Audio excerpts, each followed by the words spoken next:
माधव काम ढूंढने के लिए निकल जाता है और रीमा भी मुखिया के घर जाती है।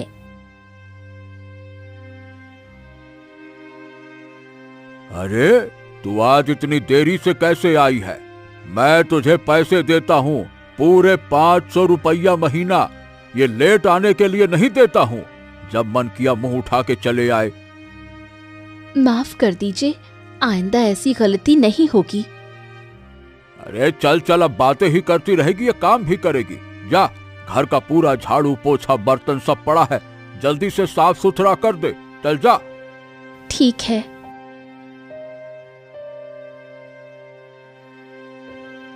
फिर दिन भर कड़ी मेहनत करके रीमा घर के सारे काम करती है और फिर जैसे ही अपने घर लौट रही होती है जंगल के रास्तों से, तभी उसे राजकुमार देख लेता है। अरे वाह, ये है ना लड़की। क्या मस्त सुंदर लग रही है। आहा, और दिखने में भी किसी गरीब घर की लग रही है। मुझे इसे ही अपने प्रेम जाल में फंसाना है। अरे ये आप क्या कह रहे हैं राजकुमार? ये एक गरीब घर की लड़की है और इससे प्रेम करेंगे आप तो इसका प्रेम महाराज को बिल्कुल पसंद नहीं आएगा। इसीलिए मैं तो कहता हूँ आप इसको भूल ही जाइए। अरे ओ मेरे प्यारे भोले भाले मंत्री जी, आप भी ना इन सब कामों में कच्चे हैं अभी। देखिए, मैं इसको अपने प्रेम जाल में जरूर फंसाऊंगा, लेकिन प्रेम करके रानी थोड़ी ना बना दूंगा। बस ये समझिए कि थोड़ा सा अनुभव लेना है प्यार का। बस। आखिर आप में भी राजा वाला खून है, मैं कैसे भूल सकता हूँ। ठीक है राजकुमार, आपके मौज मस्ती करने का दिन है तो आप मौज मस्ती ही करेंगे। जैसा आप ठीक समझे वैसा कीजिए। फिर राजकुमार रीमा के पास आता है।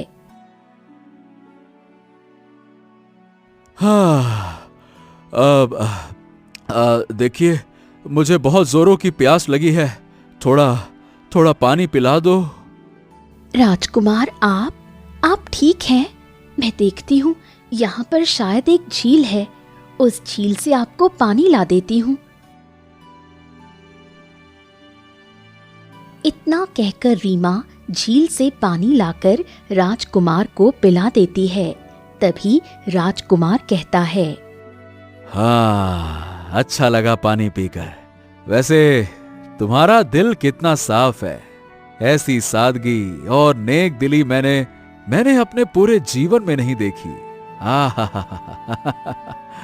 तुम सच में बहुत अलग हो। वाह। राजकुमार, आप क्या कह रहे हैं? मुझे तो अब घर जाना चाहिए, मुझे देर हो रही है। अरे ठहरो, कम से कम मुझे अपना नाम तो बताओ। मेरा नाम रीमा है। हाँ, रीमा, बहुत प्यारा नाम है। तुम्हारे नाम में भी वही मिठास है जो तुम्हारी बातों में है। सच बताऊं, मुझे तुम बहुत पसंद हो। राजकुमार, ये कैसी बातें कर रहे हैं आप? मैं तो एक गरीब घर की साधारण लड़की हूँ और आप राजकुमार हैं। हमारा आपसे कोई मेल नहीं। हो रीमा, दिल के रिश्तों में अमीरी गरीबी का कोई मतलब नहीं होता। जब मैंने तुम्हें पहली बार देखा ना, हाय, उसी क्षण मेरे दिल ने कहा तुम हो, वो तुम ही हो जो मेरे दिल पर राज करोगी, जो तुम मेरी सच्ची साथी हो, वो तुम हो। नहीं, ये सही नहीं है। हम दोनों अलग अलग दुनिया के लोग हैं। ओहो, कैसी बातें करती हो। देखो, अगर तुम्हें लगता है कि ये गलत है तो एक बार मेरी आंखों में देखो। क्या इन आंखों में छल दिखता है? बताओ रीमा, क्या मेरी आंखों में तुम्हें डूब जाने का मन नहीं करता? रीमा, मैं तुमसे सच्चा प्रेम करता हूं और मैं तुमसे सच कह रहा हूं। मैं तुम्हारे बिना नहीं रह सकता। अगर तुम चाहो तो हम सारी दुनिया के बंधन तोड़कर एक हो जाएंगे। बोलो। आप सच में मुझसे इतनी जल्दी इतना प्यार करने लगे? हाँ रीमा, हाँ, तुमसे मिलकर ऐसा लगता है जैसे मेरी पूरी दुनिया बदल गई है। हाँ ठीक है रीमा, कल तुम फिर से यहां पे आना, मैं तुम्हारा इंतजार करूंगा, पलकें बिछाकर तुम्हारी राह देखूंगा। ठीक है। इतना कहकर रीमा घर आ जाती है और 2-3 दिन लगातार राजकुमार से मिलती रहती है। एक दिन वो राजकुमार के साथ एक हो जाती है।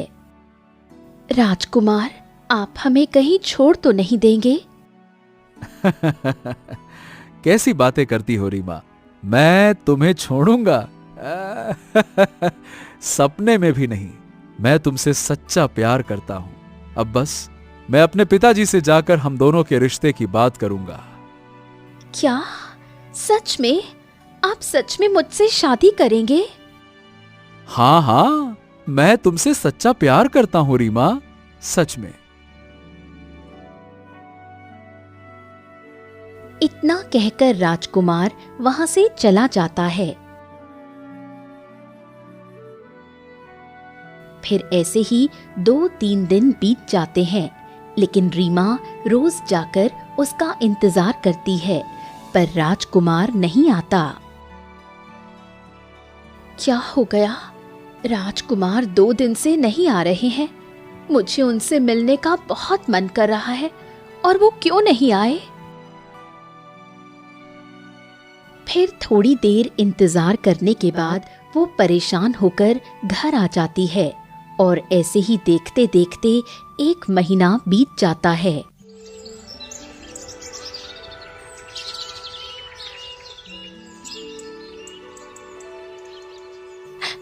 राजकुमार ने मुझे धोखा दे दिया। उन्होंने मेरा बस इस्तेमाल किया। अब मैं क्या करूं? तभी अचानक रीमा को उल्टियां आने लगती हैं। अरे क्या हो गया रीमा? तुम ठीक तो हो ना? मैं वैद्य जी को बुलाता हूँ। रुको। नहीं भैया, इसकी कोई जरूरत नहीं है। बस रात में खाना नहीं खाया था, इसलिए उल्टियां हो रही हैं। मैं ठीक हो जाऊंगी, आप चिंता मत कीजिए। ठीक है, अपना ध्यान रखो। मुझे काम के लिए देरी हो रही है, मैं जा रहा हूँ। इतना कहकर माधव काम पर चला जाता है। हे भगवान, कहीं मैं जो सोच रही हूँ, नहीं, ऐसा नहीं हो सकता। मैं गर्भवती नहीं हो सकती। नहीं, ऐसा नहीं हो सकता। तभी वहां रीमा की सहेली पिंकी आ जाती है। अरे रीमा, ये क्या हुआ? तुम इतनी उदास और परेशान सी क्यों दिख रही हो? तुम्हारे चेहरे पर तो हमेशा मुस्कान रहती थी। आज ऐसा क्यों लग रहा है कि तुम किसी गहरी सोच में डूबी हो?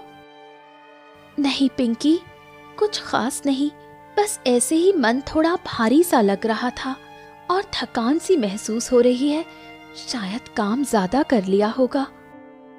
अरे रहने दो, काम तो तुम रोज ही करती हो, पर आज तो तुम्हारी आंखों में ही कुछ और कहानी नजर आ रही है। खैर छोड़ो इन बातों को, मैं तुम्हें खुशखबरी देने आई हूँ। मेरी शादी तय हो गई है और मैं चाहती हूँ कि मेरी सबसे प्यारी सहेली मेरी शादी में जरूर आए। सच पिंकी, ये तो बहुत ही अच्छी खबर है। मुझे बहुत खुशी हुई और मैं जरूर आऊंगी। आखिर तुम्हारी खुशी में शामिल होना तो मेरा भी फर्ज है। बताओ तो सही, शादी कब है? बस 2 दिन बाद ही शादी है। सब तैयारी जोर शोर से चल रही है।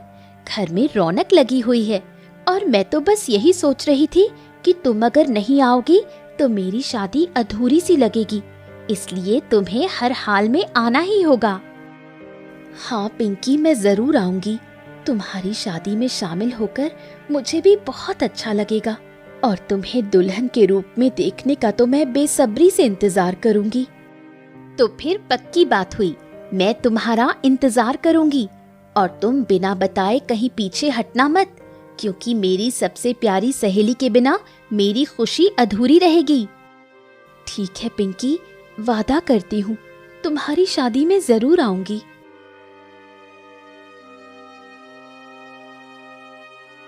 इतना कहकर पिंकी वहां से चली जाती है और ऐसे ही रीमा हमेशा खोई हुई रहती है। तभी माधव आता है और कहता है, ए रीमा, ए रीमा, ये बताओ, सही सही बताना, तुमको हुआ क्या है? मैं 2-4 दिन से देख रहा हूं, तुम हमेशा परेशान रहती हो। कोई तकलीफ है तो बोलो ना, मैं तुम्हारी मदद करूंगा। बताओ क्या समस्या है, बोलो। नहीं भैया, बस कुछ नहीं, ऐसे ही तबीयत ठीक नहीं रहती, बस इसलिए। क्या बताऊं भैया, मैं मां बनने वाली हूं, मुझे कुछ समझ नहीं आ रहा। फिर माधव घर से बाहर चला जाता है।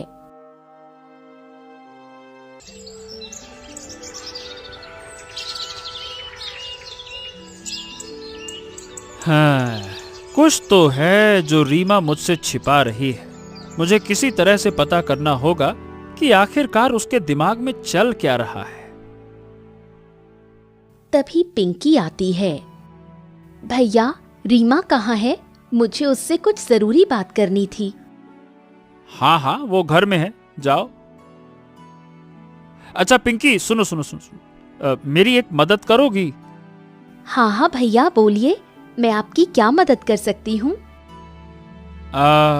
तुम बस रीमा से ये पूछो कि उसको परेशानी क्या है। मतलब मुझे ऐसा लगता है कि वो जरूर मुझसे कुछ छिपा रही है, पर मुझे बता नहीं रही है। शायद तुम उसकी पक्की सहेली हो तो तुमको बता दे। पूछ के देखो ना, रीमा को क्या समस्या है, बेचारी परेशान लगती है। ठीक है भैया, मैं जरूर उससे पूछूंगी। इतना कहकर पिंकी रीमा के पास आती है। क्या हुआ रीमा? कल मेरी शादी है और तुम अभी तक एक बार भी नहीं आई। चलो ना, मेरी शादी में मेरा मन नहीं लगता। क्या हुआ? बहुत दिनों से देख रही हूँ तुम परेशान हो, बताओ क्या बात है? मैं बहुत परेशान हूँ, मैं माँ बनने वाली हूँ। ये तुम क्या बातें कर रही हो? तुम कैसे माँ बन सकती हो? राजकुमार ने मुझसे प्यार का नाटक किया और मुझे धोखा दे दिया। कई दिनों से वो नहीं आ रहे हैं। अब मैं भैया को कैसे बताऊं? भैया टूट जाएंगे। इस सच के साथ मैं दिन रात तड़पती रहती हूँ। तभी माधव अंदर आ गया। अरे तुमने ये क्या कर दिया रीमा? मैं तुमसे इतना प्यार करता था और तुमने मेरे विश्वास को तोड़ दिया। मैं तुम्हें कभी माफ नहीं करूंगा, कुलक्षणी कहीं की। इतना कहकर माधव फूट फूट कर रोने लगा। भैया, मुझे माफ कर दो, मुझसे गलती हो गई। मुझे सच में नहीं पता था कि राजकुमार मुझे धोखा दे देंगे। वो मुझसे सच्चा प्यार करते थे। मुझे माफ कर दीजिए। बस अब कोई फालतू की बात मत करना। मैं गरीब था तो क्या हुआ? मुझे अपने ऊपर गर्व था कि मेरी बहन मेरे साथ है, लेकिन जो तुमने किया है ना, उससे मेरा सर शर्म से झुक गया है। अब बताओ, मैं किसी को क्या मुंह दिखाऊंगा? ये सोचा है तुमने? बस पता नहीं, मुंह उठा के पता नहीं कहां से मुंह काला कर आई, कुलक्षणी कहीं की। भैया, संभालिए अपने आप को। इस तरह टूट जाएंगे तो इन हालात का सामना कैसे कर पाएंगे? अरे पिंकी, इसने मुझे कहीं का नहीं छोड़ा, तुम समझती क्यों नहीं हो? तभी ये बात पड़ोसी हरिया सुन लेता है। ये तो ताजा खबर है। अरे ये तो बहुत ही मसालेदार खबर है। मुझे जल्द से जल्द ये बात मुखिया जी को बतानी चाहिए। ये बहुत सीना चौड़ा करके पूरे गांव में घूमता था ना, मेरी बहन मेरी बहन। आज उसी की बहना ने ऐसा डसा है, ऐसा डसा है। पूरा खेल गांव वालों के सामने खोल के रख दूंगा। हाँ। फिर वो भागकर मुखिया के पास जाता है। अरे क्या हो गया हरिया? तू इतना उतावला होकर मेरे पास क्यों आ रहा है? क्या बात है? अरे मुखिया जी, बात ही कुछ ऐसी है। मुखिया जी, हमारे गांव में जो माधव की बहन नहीं है, जो आपके यहाँ काम करने आती है, क्या नाम है उसका, रीमा। अरे हाँ हाँ, तो क्या हो गया? काम करने आती है तो इसमें कौन सी बड़ी बात है? आती है तो आती है, कहना क्या चाहता है तू? अरे मुखिया जी, आप पहले मेरी पूरी बात तो सुनिए। उसके पेट में नाजायज बच्चा पल रहा है। हाँ। अरे ये क्या कह रहे हो? अगर नाजायज बच्चा है, इसका मतलब वो हमारे गांव में रहेगी तो हमारे गांव को बदनाम करेगी। नहीं नहीं नहीं नहीं, इसे हमें अपने गांव में नहीं रहने देना है। हाँ, यही तो मैं कहने आया था मुखिया जी। हरिया, चलो उसे गांव से बाहर निकालकर फेंकते हैं, चलो। फिर मुखिया, हरिया और भी कई सारे गांव वाले सभी उसके घर पर आते हैं। अरे ओ माधव, माधव, ए माधव, निकल बाहर। अरे बाहर निकल, तुम्हारी बहन ने क्या गुल खिलाया है, पूरे गांव को पता चल गया है। तुमसे एक तुम्हारी बहन नहीं संभाली जाती। अरे चुल्लू भर पानी में डूब मर, नालायक कहीं का। अरे बाहर आ। तभी माधव बाहर आ जाता है।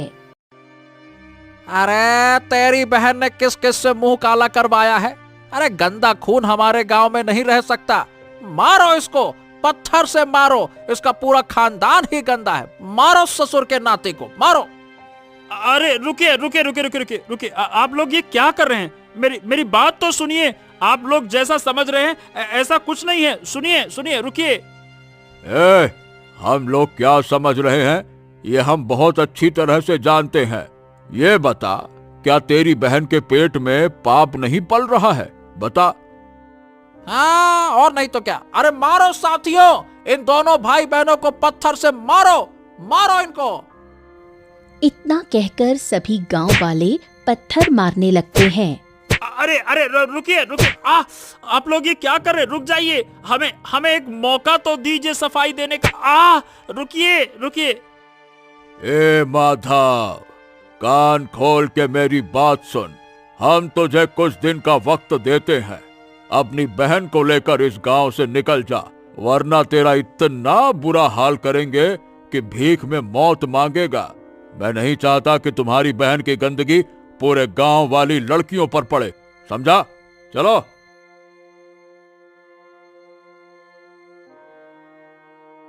इतना कहकर सभी गांव वाले वहां से चले जाते हैं, लेकिन माधव के सिर से खून निकलने लगता है। भैया, आपके सर से खून निकल रहा है। रुकिए, मैं अभी साफ कर देती हूँ। अरे बस बस बस, खून मत पोंछ रीमा। अरे तू समझती है कि ये हल्का फुल्का जख्म है, कुछ भी नहीं है। अरे असली जख्म तो मेरे दिल पर दिया है तूने। ये खून तो शायद रुक भी जाएगा, पर तेरे दिए हुए घाव कभी नहीं भर पाएंगे, कभी नहीं। इतना कहकर माधव ने रीमा का हाथ झटक दिया और बिना पीछे देखे वहां से चला गया। ये सब मेरी वजह से ही हो रहा है। मेरी वजह से भैया के साथ गांव वालों ने बुरा सुलूक किया। मुझे जीने का कोई हक नहीं है, मुझे मर जाना चाहिए। इतना कहकर रीमा घर से एक बोतल लेकर निकल जाती है। तभी एक बूढ़ा व्यक्ति देख लेता है। ये क्या? ये तो माधव की बहन है, और ये नदी की तरफ क्यों जा रही है? हैं? और उसके हाथ में ये बोतल कैसा है? ओहो, मुझे जल्दी से जाकर ये बात माधव को बतानी चाहिए। फिर वो भागकर माधव के पास आता है। अरे माधव, ए माधव, तेरी बहन नदी की तरफ जा रही है। उसके हाथ में कोई बोतल भी थी। अरे जाकर देख, कहीं कुछ अनहोनी ना हो जाए। जा जा जा जा। ये आप क्या कह रहे हैं काका?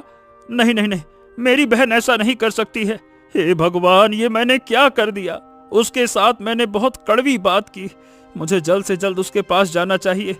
चलिए काका, मैं जाता हूँ। आपका बहुत बहुत धन्यवाद। मैं जाता हूँ। फिर वो भागकर अपनी बहन के पास जाता है, लेकिन तब तक रीमा जहर खा चुकी थी। रीमा, रीमा, रीमा, तुमने जहर क्यों खाया? अरे तुम नहीं जानती थी कि तुम मेरी इकलौती बहन हो। मैं तुमसे बहुत प्यार करता हूँ। अगर तुमको कुछ हो गया तो मैं कैसे जीऊंगा रीमा, कैसे? भैया, मैं आपकी और बेइज्जती होते हुए नहीं देख सकती थी, इसलिए मैंने ऐसा किया। मुझे माफ कर दो। अरे मैं तुम्हें कुछ नहीं होने दूंगा। मैं तुम्हें बचा कर रहूंगा। चलो। तभी वो जल्दी से अपनी बहन को गोद में उठाकर हकीम के पास लाता है। हकीम जल्दी से उसका इलाज करता है।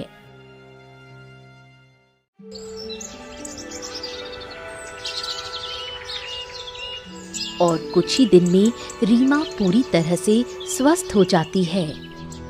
अगर तुम राजकुमार से इतना ही प्यार करती हो तो मैं किसी भी कीमत पर राजकुमार को मना लूंगा और तुमसे शादी करने के लिए मैं उसे तैयार करूंगा। आप ऐसा कुछ नहीं करेंगे भैया। मैं उसके पास नहीं जाऊंगी। नहीं, मैं तुमसे बहुत प्रेम करता हूँ और तुम राजकुमार से प्रेम करती हो, और मैं तुम्हें उदास नहीं देख सकता। इसीलिए मैं राजकुमार को मनाकर ले आऊंगा, चाहे कुछ भी हो जाए। हाँ।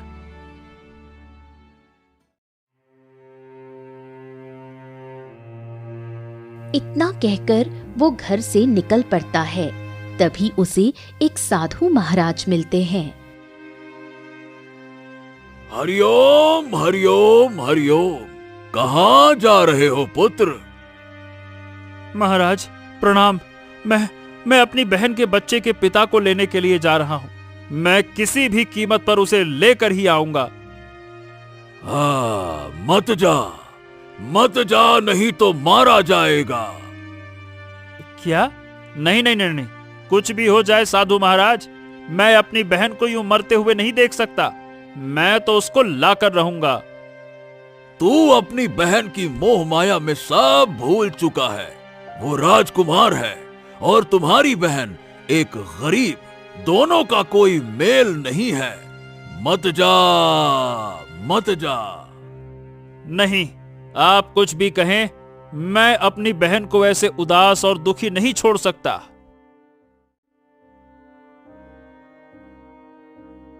इतना कहकर वो राजमहल जाता है। सभी सैनिक उसे रोक लेते हैं। अरे रुको रुको रुको रुको, कहाँ जा रहे हो? हैं? मुझे महाराज से मिलना है। बहुत जरूरी काम है, मुझे अंदर जाने दो। बड़े आए महाराज से मिलना है। अपनी सूरत देखी है? भिखारी जैसे कपड़े पहने हुए हैं, हाथों में कुछ नहीं है। अरे तुझे अंदर जाने की अनुमति नहीं दी जाएगी। चले आए मुंह उठाकर। कोई साधारण आदमी ऐसे ही महल में नहीं घुस सकता।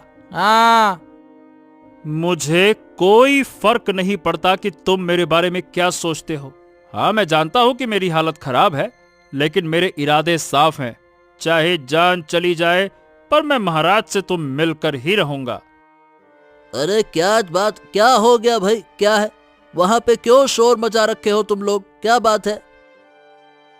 प्रणाम मंत्री जी देखिए ना, ये एक भिखारी गरीब है और ये महाराज से मिलने की जिद कर रहा है। मैंने इसे मना किया, लेकिन कह रहा है कि महाराज से मिलकर ही जाएगा। अच्छा ठीक है, जाने दो। महाराज भी दरबार में बैठे हैं, इसका दुख भी सुन लेंगे।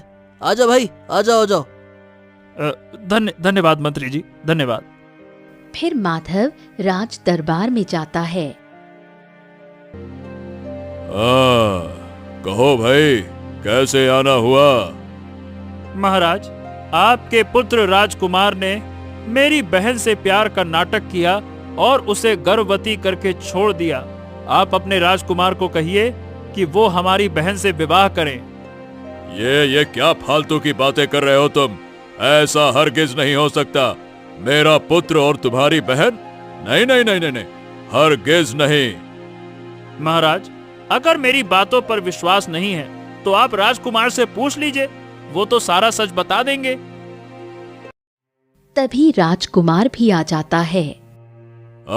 राजकुमार कहिए, ये जो कह रहा है क्या वो सच है या झूठ? सही सही बताओ। पिताजी, ये जो बोल रहा है वो सच है, लेकिन मैं विवाह नहीं कर सकता हूं पिताजी। मैं तो सिर्फ उससे प्यार का नाटक कर रहा था, अपने दिल को बहला रहा था। अब मेरा दिल बहल गया तो मैंने उसे छोड़ दिया। मैं उससे विवाह करके उसको रानी नहीं बनाने वाला। और मैं तो कहता हूं पिताजी, इसको मौत की सजा दीजिए और मामला खत्म कीजिए। क्यों? सुन लिया तुमने कि राजकुमार ने क्या कहा? वो तुम्हारी बहन से विवाह नहीं करना चाहता। अब देख क्या रहे हो? जाओ यहां से और तुम्हारी बहन की कहीं दूसरी जगह शादी करवाओ, और जो भी पैसा खर्च होगा वो पैसा हम देंगे। चलो चलो जाओ यहां से, जाओ। तभी माधव महाराज के पैर पड़ जाता है। महाराज, महाराज, महाराज, मेरी बहन आपके बेटे राजकुमार से बहुत प्रेम करती है। आप जो कहेंगे मैं वो सब कुछ करूंगा। बस मेरी बहन को बचा लीजिए। वो गर्भवती है, उसके पेट में राजकुमार का बच्चा है। ओहो, लगता है तू वही है जिसकी मुझे तलाश थी। जा जा और एक पवित्र सुनहरा फूल लेकर आ। मेरी रानी 10 साल पहले मर गई थी, पर वो आज भी जिंदा हो सकती है अगर वो पवित्र सुनहरा फूल मिल जाए तो।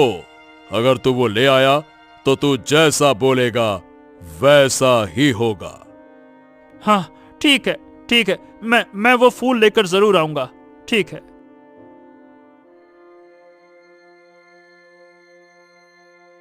इतना कहकर वो घने जंगलों की तरफ निकल पड़ता है। तभी वही साधु महाराज आते हैं। हरिओम हरिओम हरिओम। कहाँ जा रहा है तू? मृत्यु के द्वार पर मैंने तुझे जाने से रोका। अब तू वहां मत जा। वो फूल तुझे आसानी से कभी नहीं मिलेगा। तेरी जान को खतरा है। हाँ, साधु महाराज, मैं अपनी बहन के लिए कुछ भी करने को तैयार हूं। हाँ, अगर तुझे मरना ही पसंद है तो मैं क्या कर सकता हूँ, पर इतना कह सकता हूँ कि वो फूल लेने के लिए तुम्हारे सच्चे हृदय की परीक्षा देनी होगी। तुम वो परीक्षा पास करोगे तभी तुम्हें सही मार्ग मिलेगा। ठीक है, धन्यवाद महाराज। जाओ, थोड़ी दूर जाओगे तो तुम्हें एक जंगल मिलेगा। उसी में तुम्हें वो खास तरह का फूल मिलेगा, पर संभल कर जाना। इतना कहकर साधु आगे बढ़ जाता है। माधव जैसे ही घने जंगल में आता है, तभी वहां पर जोर से रोने की आवाज आती है।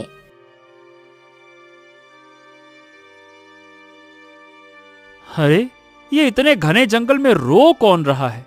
देखना होगा। जो भी परेशान है मुझे उसकी मदद करनी चाहिए। फिर वो पास जाकर देखता है तो एक चिड़िया होती है जो फूट फूट कर रो रही होती है। क्या हो गया? आप ऐसे रो क्यों रही हैं? क्या बात है?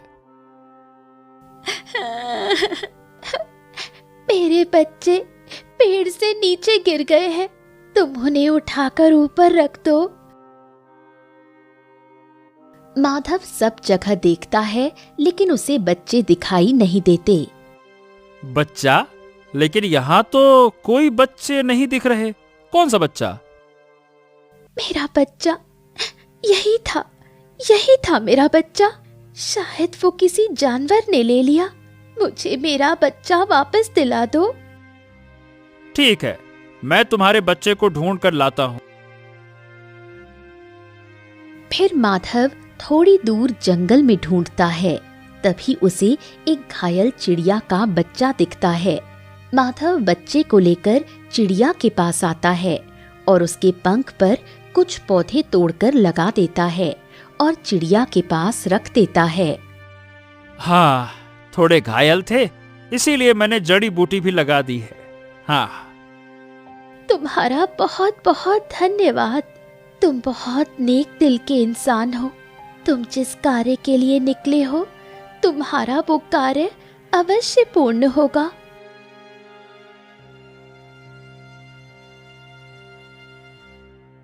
फिर माधव आगे बढ़ता है। थोड़ी दूर जाने के बाद सामने उसे 3 बड़े पेड़ दिखाई देते हैं। पेड़ों के बीच में एक जादुई आवाज सुनाई देती है।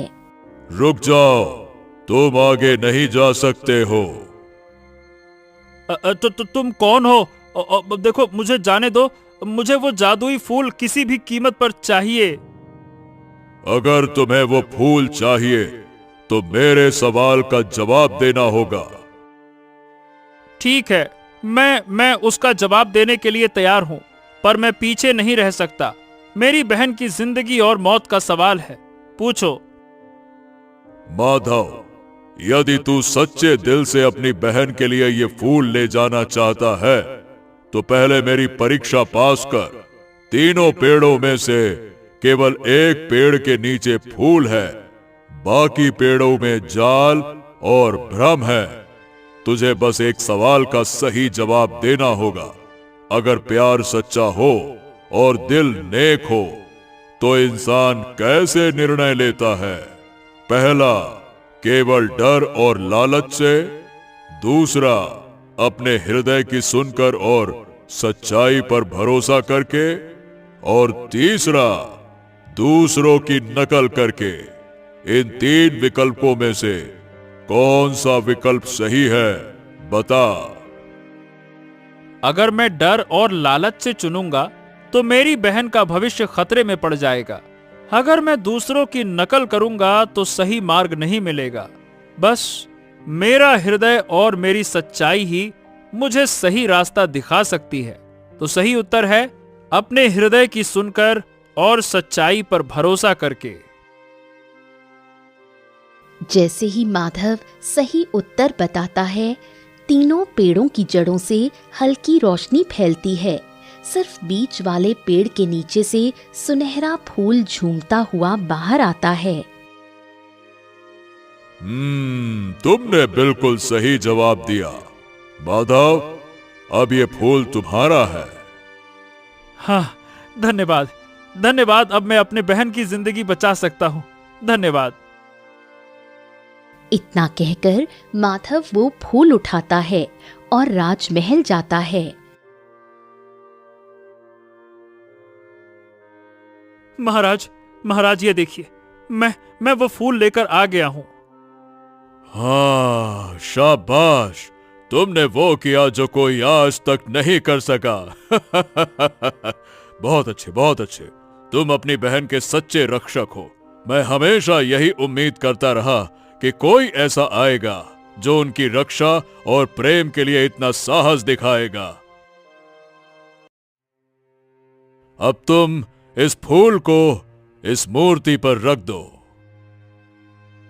फिर माधव वो फूल लेकर रानी की मूर्ति पर रख देता है। तभी रानी इंसानी रूप में बदल जाती है। हाँ, सचमुच सचमुच ये वही फूल है। तुमने कर दिखाया, तुमने कर दिखाया। हाँ, धन्यवाद माधव। अब मैं समझ गया कि सच्चा प्यार और सच्चा सम्मान ही सबसे बड़ी